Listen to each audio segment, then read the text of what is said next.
Hello mga Delbert, good afternoon. So ngayon gagawa tayo ng organic fertilizer. Ang gamit natin itong malunggay na ito, kita nyo sa likod ko. Ang dami tayo malunggay dyan. So kuha tayo ng mga tangkay niya at gagawin natin ng organic fertilizer. Tara, samahan niya ako. Pati yung mga tangkay na wala ng dahon, kunin natin.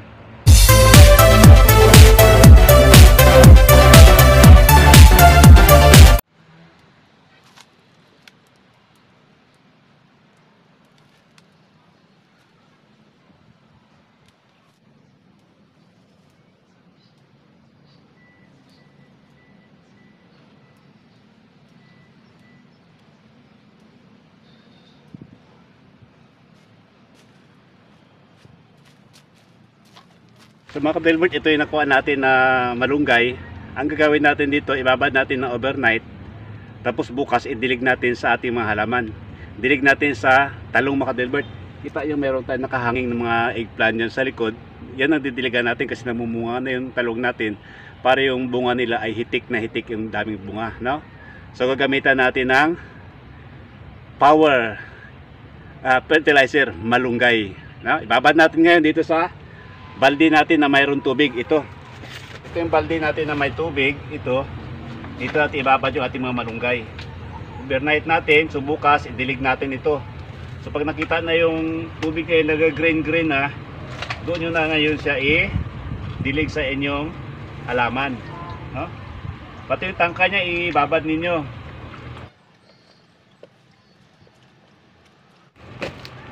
So yun na yung nababad natin na malunggay, yung mga tangkay niya na matanda na. So ibabad natin ng overnight para bukas yun ang idilig natin dito sa ating mga halamang talong.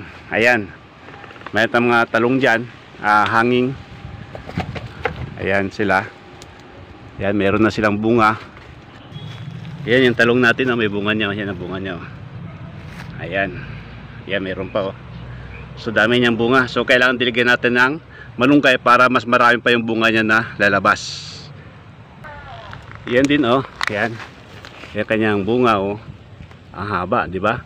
Marami pa siyang bunga, ayan So diligan natin ang malunggay para mas lalong nadami yung kanyang bunga.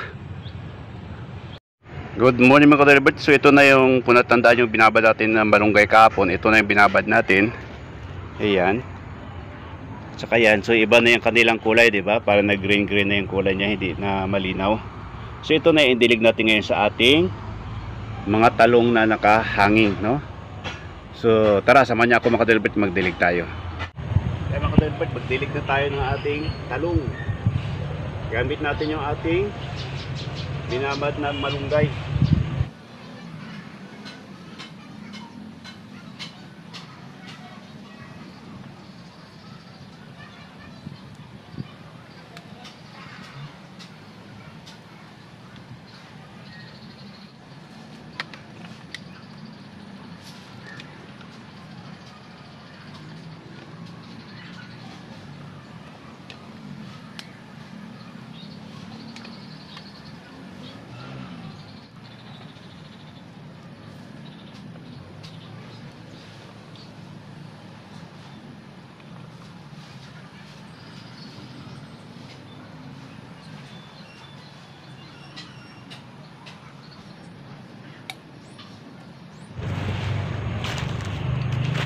So ayan na yung diniligan natin ng malunggay mga ka-Delbert, no? So ang dami na niyang bunga ayan namulaklak pa.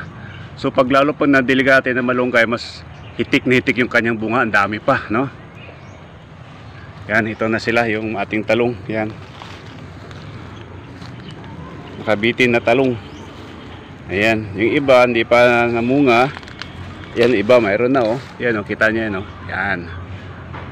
Ito mayroon din siya ayan, haba. Tapos mayroon pa namulaklak pa ayan. So lalo na nilagay natin ngayon ng malunggay, siguradong dadami na itong bunga niya mga ka-Delbert.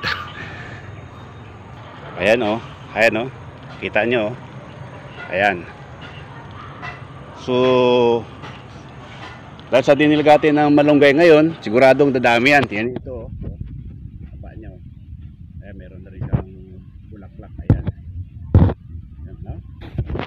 Ito, mayroon na rin siyang bulaklak. Ayan. Ito yung isa, mayroon din siya. Oh. Ayan. Oh.